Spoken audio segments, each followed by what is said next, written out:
Hi, I'm Peter Travers, and this is Popcorn, where we tell you what's going on at the movies. And a major going on right now is The Lovely Bones, starring Stanley Tucci in the role of the murderer. Stanley will be with us in just a minute to tell us how he got into this very difficult part.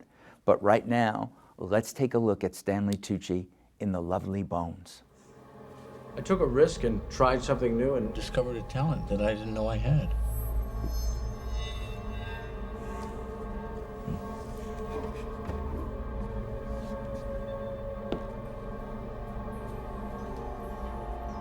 What's that underneath the stairs? Oh, that would be the basement.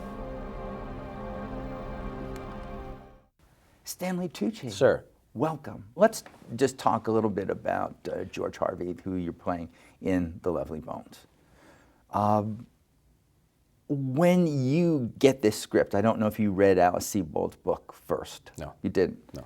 So how would you describe him from that first look at the script? Well, I mean, he's completely repellent to any normal being. And I was resistant to play him at first. I remember talking to my wife about it, and she said, she had read the book. She said, you can't do that. You can't do that movie. You can't play that part. And then I talked to, a number of people. Then I talked to Peter and Fran and Phil, and I thought, I felt that what their idea of the film was a beautiful idea, and that if we created this person together, that we would create a real person, not just some sort of monster. Mm-hmm. And the more real he is, the more interesting he is to play, the more interesting he is to watch, and the more horrifying it is. All right, okay.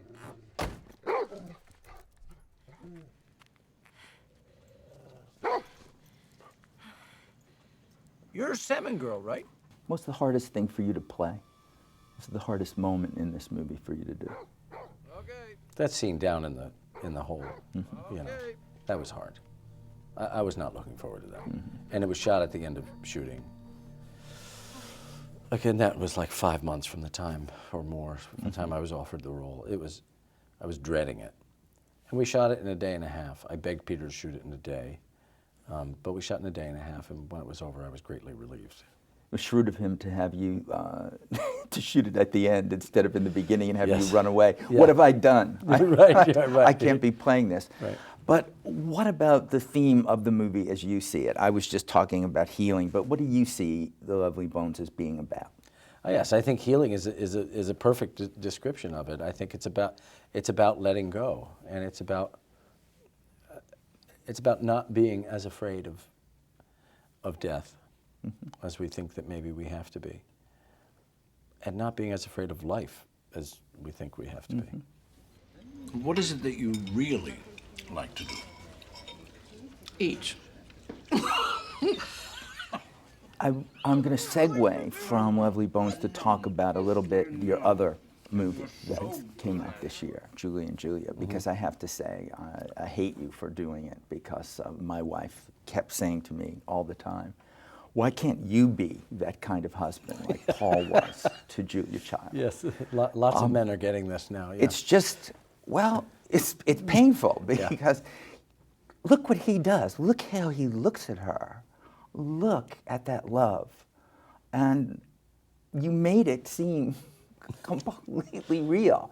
I mean, I did that movie right after, The Lovely Bones, and it was, that was the antidote sort of to The Lovely Bones. I couldn't wait for The Lovely Bones to be over. Not because of I had a great time with everybody, but it was, it was too much after a while.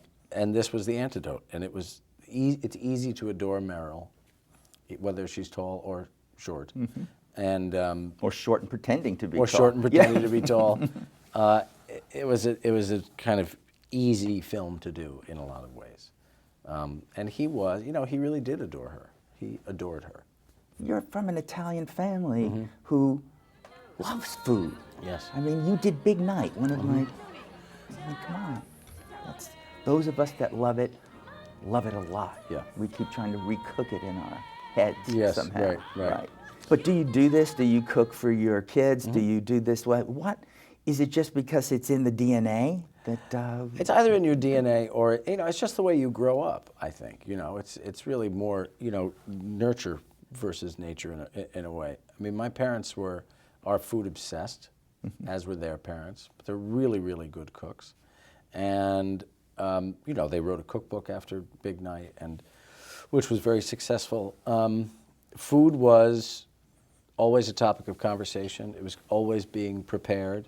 When you were sat down to eat dinner, usually the topic of conversation was what you were going to eat tomorrow night, or for Christmas, or for whenever. It was a way of expressing love. It was a way of of giving comfort, almost to a fault in a way sometimes. But that said, to me, it's an edible art. So growing up with a father who was an artist, an art teacher, and growing up with a mother who was an artist in her own way, all that art you could eat, it was a really kind of wonderful, it was a great way to live your life. So what makes you angriest about what you do, and then most joyful about what you do? What makes me angriest is I think the fickle nature of the business, and the sort of out of sight, out of mind. I don't mean necessarily with me, but with people in general in this business. I find that really unfortunate. How do you express anger? Are you a yeller? Do you kick things, throw things? Oh, yeah. Yeah, really? Oh, yeah. You could just even with those great socks? Sure, even with these socks. Wow. Well, I might take these socks off and strangle somebody with them, for all I know. Really? No, I wouldn't do that. No. No. Only if they pay me. But yeah, I have a good temper. So what's the joyful? What's the happiness? What makes you get up in the morning and say, Stanley, this is going to be a good one, besides coming to talk to me? I think, telling stories, creating a character that's full and real, and telling a story that has significance. I mean, that's ultimately why you do it, in whatever medium you choose, whether it's on film or on stage. Or you want to tell a story, and you want to tell a story truthfully, and you want to, hopefully, while you're doing that, keep people entertained. It seems like a very reasonable goal. So why don't we just spread that around somewhere? You can do that. You can go forth and make that happen. I'll try. Stanley, thank you and your socks for coming here today. It's my pleasure. Thank you so much. It's so nice to talk to you. I can't tell you.